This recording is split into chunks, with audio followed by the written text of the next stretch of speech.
É só quadrinho top, é só quadrinho lindo, é só quadrinho cheiroso nas leituras do mês aqui do Gibizinho.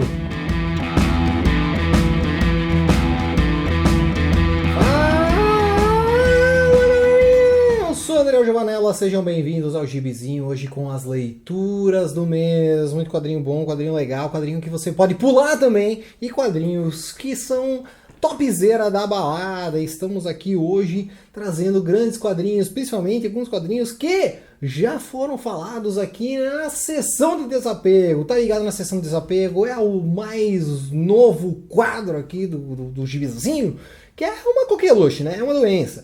Isso, é um quadrinho... É um quadro espetacular, é um reality show aqui do Gibizinho em que eu tô me desfazendo dos meus quadrinhos e tô explicando por quê.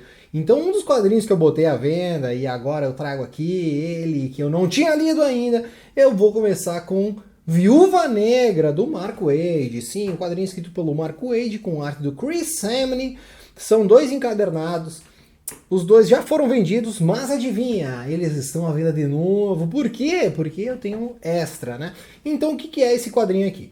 A Natasha, nossa querida Natasha Romanova, ou Romanoff, como você quiser, ela é ameaçada por um cara aí chamado Leão Choroso, que ele diz que vai expor o seu passado, vai expor o passado dela aí pro mundo inteiro se ela não roubar um negócio lá da SHIELD. E ela vai lá então, rouba esse negócio da SHIELD, entrega pro cara, e nisso ela vai descobrindo outras coisas no meio dessa história. Então ela descobre que a Sala Vermelha, lá onde é que ela foi treinada, ela sofreu uma atualização, agora ela se chama Sala Negra, então nós temos novas crianças sendo treinadas lá. E ela acaba se envolvendo nisso para dar fim à sala de treinamento aí, né, que gera essas viúvas negras aí, enfim, para crianças não sofrerem o mesmo que ela sofreu no passado. Então, assim, esse quadrinho aqui vocês devem ter até associado com o filme da Viúva Negra que está aí.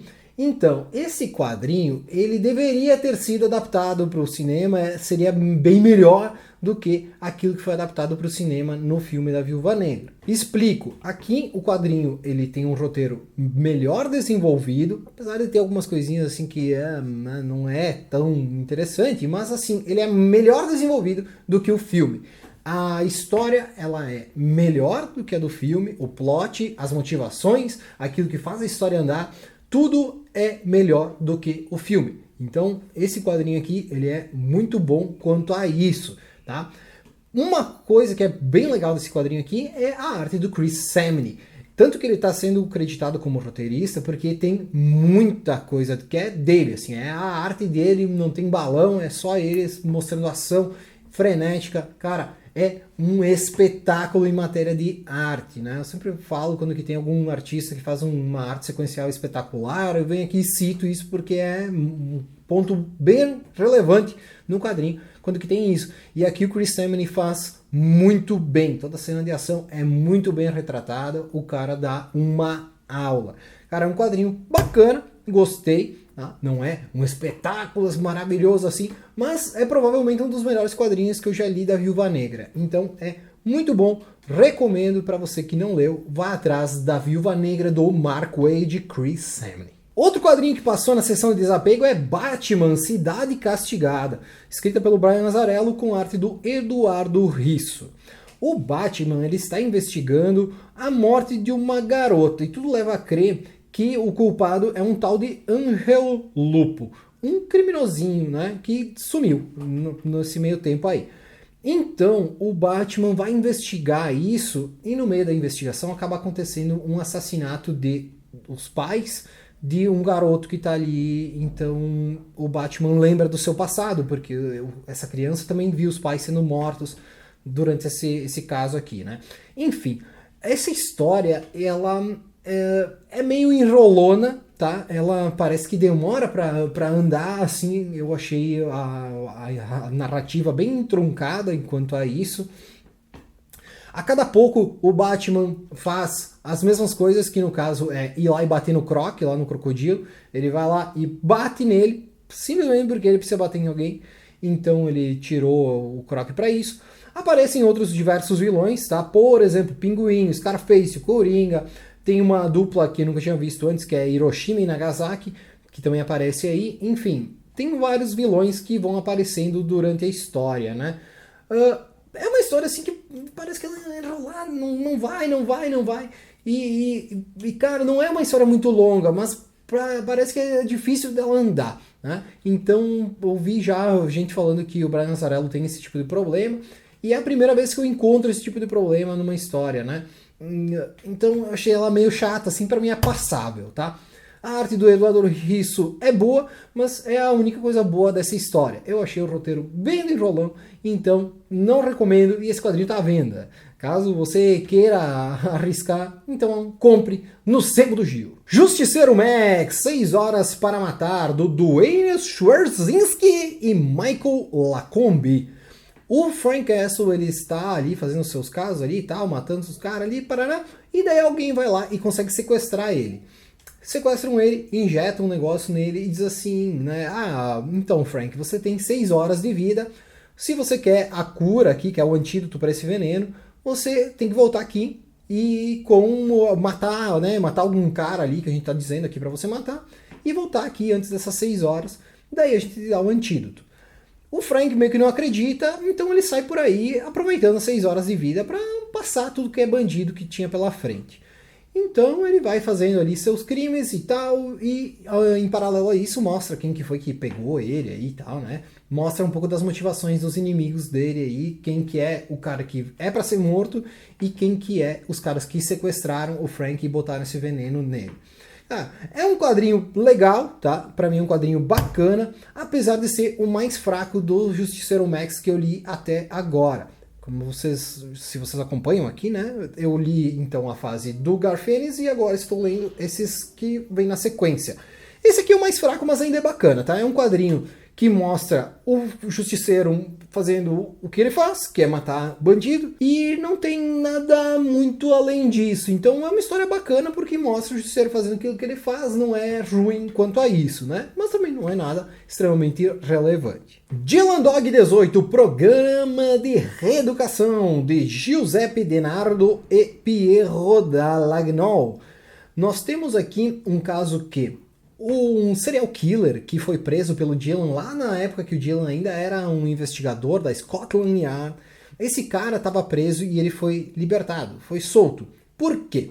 Porque ele sofreu ali, ele participou, na verdade, de um projeto que é meio que aquele negócio do laranja mecânica, que é uma lavagem cerebral para o bandido, aí no caso, esquecer a sua parte malvada. Então ele não fazer mais malvadeza. E o Dylan, quando que vê o cara solto, ele já fica meio puto da cara, porque não é pra acontecer isso aí, como é que o cara tá solto, etc. Então, ele vai meio que ir atrás disso pra ver o que aconteceu, ele descobre então esse programa aí, e acontece na sequência de que esse cara some, esse bandido foge, e deixa um rastro de mortes aí, aparentemente por onde que ele passa. Então, o Dylan vai investigar isso aí, ver se é realmente o bandido que está fazendo isso, se está acontecendo alguma outra coisa, enfim. Tá? É um quadrinho com um roteiro bem legal, bem escrito, assim, apesar desse plot ele ser bem parecido com o do Laranja Mecânica, tá? Mas é bem escrito, bem legal. A arte do Dallagnol, ela talvez não seja tão interessante para alguns, tá? Porque ela é bem rabiscada, assim, né? Ela não é tão tracinho bonitinho como os outros desenhistas ali do Dylan, mas ainda assim, o quadrinho em si, ele é bem bacana. É um quadrinho do Dylan, padrão Dylan, tudo bem escrito, bem desenhado, apesar que alguns talvez não vão gostar dessa arte, mas enfim, é um bom quadrinho do Dylan também. Dylan Dog 19, Sombras. Pois é, eu li 2 volumes do Dylan porque eu estava um pouco atrasado e eu tinha lido nova série, enfim, então os 2 aqui é da série mais antiga, né, o que é os mais clássicos do Dylan, enfim, né, o capítulo 19, chamado Sombras, escrito pelo Tiziano Sclavi com arte do Ugolino Kossu, acho que é assim que fala. Tem crianças que estão sendo mortas perto do bosque, ou enfim, nesse bosque Shin. E o Dylan começa a receber alguns bilhetes, meio que insinuando que vai acontecer os crimes e tal. Esses bilhetes eles têm um problema, além de trazer esse crime, assim, essa ameaça de crime, eles têm um problema muito grave que é erro de português. E daí a pessoa escreve completamente errado, então aparentemente pode ser uma criança, pode ser alguma pessoa semi-analfabeta, que é muito mais problemático do que uma criança, enfim. nós temos o Dylan pesquisando aí, investigando quem que poderia estar por trás desses assassinatos. E, então ele vai atrás disso, ele vai pesquisar, ele vai investigar e até que ele descobre alguém. Só que daí é aquele plot do Dylan que pra mim é espetacular, que é quando que tem um plot twist em cima do outro. Esse modelo de plot twist, meio que uns 2, 3 plot twists um em cima do outro, é bem a vibe do Tiziano Sclavi, que é um autor fenomenal. Então, cara, se você não conhece e quer pegar algum quadrinho do Dylan em algum momento, se for escrito pelo Tiziano Sclavi, pode ter certeza que é um quadrinho bem acima da média, tá? A arte do Golino Cosso é bem legal, é bem boa, gosto bastante do trabalho dele, ele faz bastante coisas aqui pro Dylan. Enfim, é um quadrinho bem bacana, tá? Eu gosto principalmente por causa desse final, e a arte também é bem boa, assim, dá gosto de ler um quadrinho do Dylan quando que ele é escrito pelo Sclavi, e com a arte do Cosso é realmente um espetáculo a mais. Agora indo para aquelas leituras um pouquinho mais antigas, retomando Reinado Sombrio. Sim, aqui eu estou fazendo uma leitura de toda essa parte aqui porque eu tinha parado. Então, no mês passado já comecei aqui com o Reinado Sombrio, agora vamos de novo com o Reinado Sombrio. Iniciando com Thunderbolts. Após ter dado fim à antiga equipe, né, o Norman reúne novos heróis aí e ele finge um atentado terrorista aí para cima do presidente, né? Mas tudo isso é só para o Norman passar por um cara foda que merece atenção e merece o cargo lá de chefe das defesas dos Estados Unidos, toda aquela coisa lá que ele tá atrás aí nessa época. Então, acontece tudo isso daí, e após isso, o Deadpool, ele vai atrás do Norman, porque o Deadpool ajudou o Norman lá na invasão secreta, e o Norman não pagou o Deadpool. Então, vai ter esse embate entre o Deadpool e os novos Thunderbolts do Norman, que são outros caras, né? Aqueles que eram os Thunderbolts viraram os Vingadores Sombrios, etc. ali, né? Espero que você tenha lido, enfim, sabe como é que é, tá? Seguindo, Guerreiros Secretos. Isso aqui é um grupo de jovens superpoderosos que eles têm algum parentesco com algum outro herói mais antigo, né?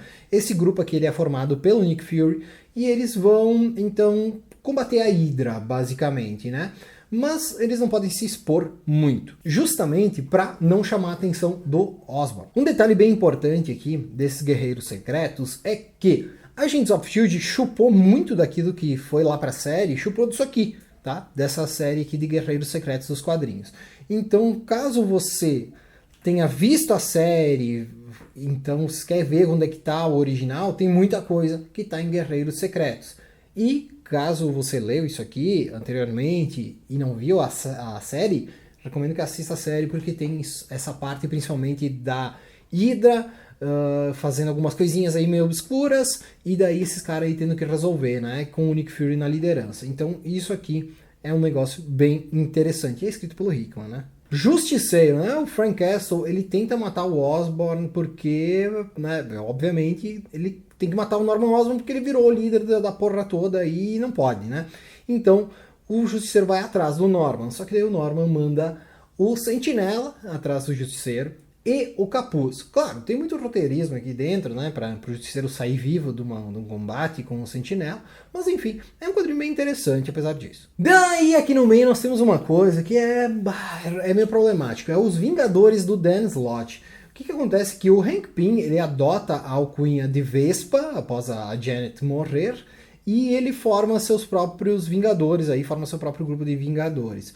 Então nós temos aqui, além do Hank Pym, nós temos a Jocasta, a Estatura, o Visão, o Hulk, o Agente Americano, o Hércules, o Amadeus Cho e o Jarvis. Eles se juntam, então fazem esses Vingadores ali.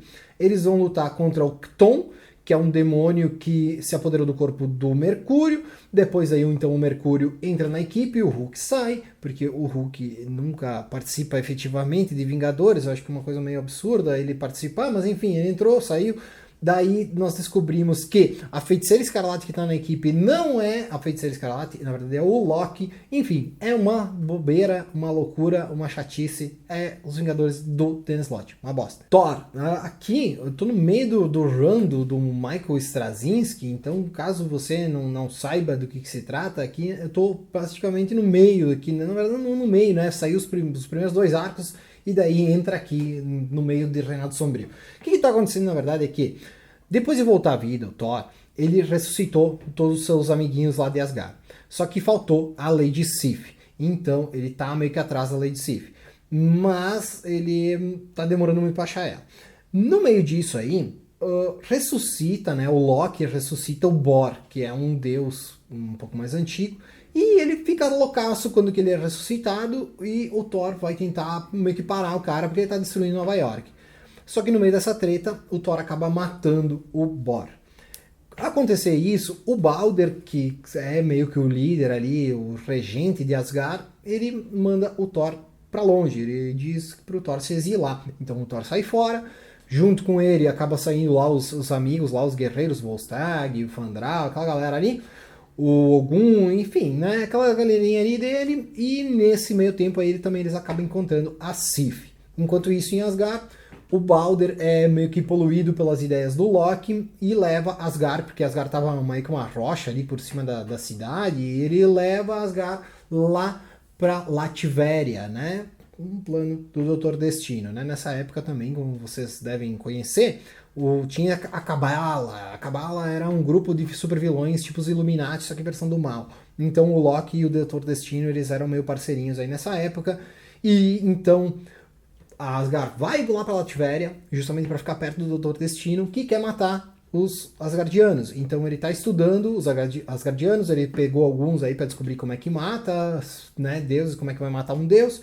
Enfim, um amiguinho ali do Balder descobre isso, um carinha que tá ali, e ele tenta contar pro Balder, dá uns probleminhas aí nesse meio tempo.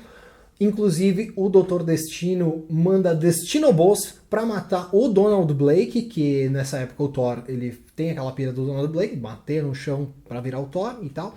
Então, o Dr. Destino manda Destinobos para matar o Donald Blake. Enfim, uma coisa muito grande, tem muitas coisas acontecendo aí nesse início aqui do Thor. E depois temos um outro arco dos Vingadores do Slott, onde o Hank Pym ele precisa de uma máquina aí para aperfeiçoar as partículas Pym. Essa máquina tá com o Reed Richards, então dá uma briga entre os Vingadores do Hank Pym com o Quarteto Fantástico. É uma briga meio que sem pé nem cabeça.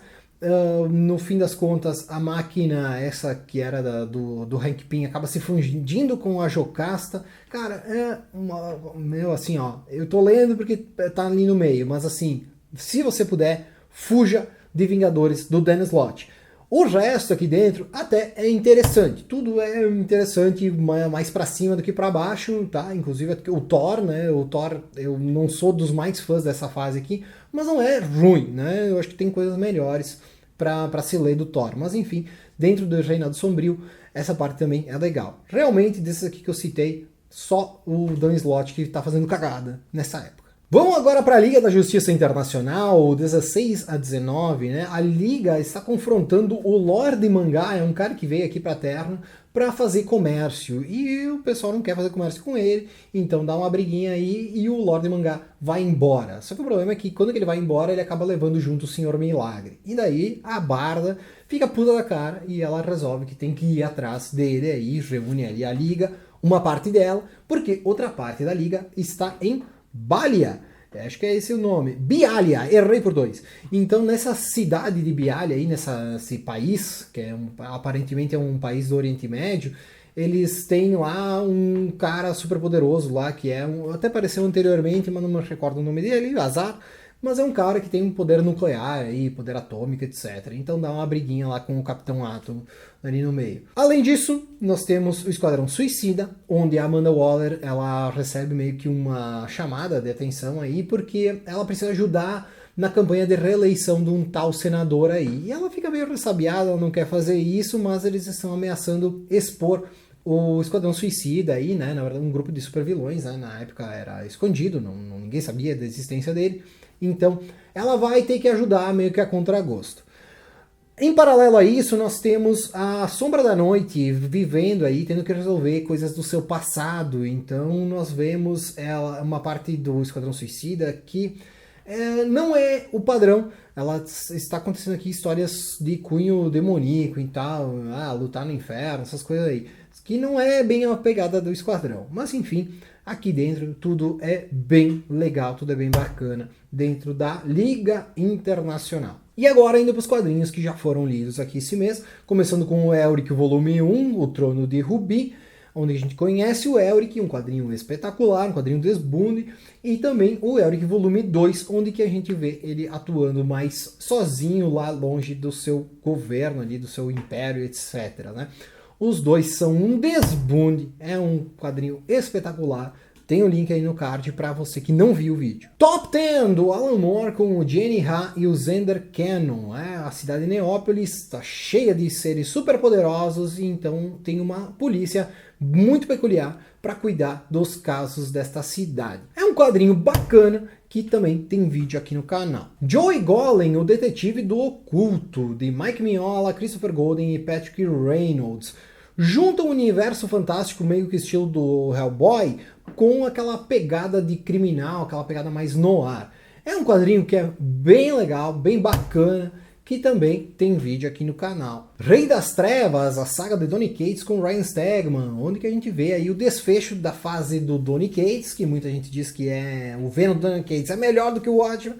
Então nós temos o final digno, um quadrinho bacana, vídeo aqui no canal. E fechando com o Quarteto Fantástico Consertar Tudo, do Jonathan Hickman, Daily Eagle Star e Neil Edwards. O início da fase do Hickman é um quadrinho bacana, mas que acaba levando para outros quadrinhos que são um desbunde. É uma pena que é só o primeiro volume. Enfim, assista o vídeo e você vai entender um pouco melhor. E era isso por hoje, galera! Se você tem indicações, indique. Se você tem apontamentos, aponte. E se você tem um dedo, dê um like pra gente. Um forte abraço e tchau!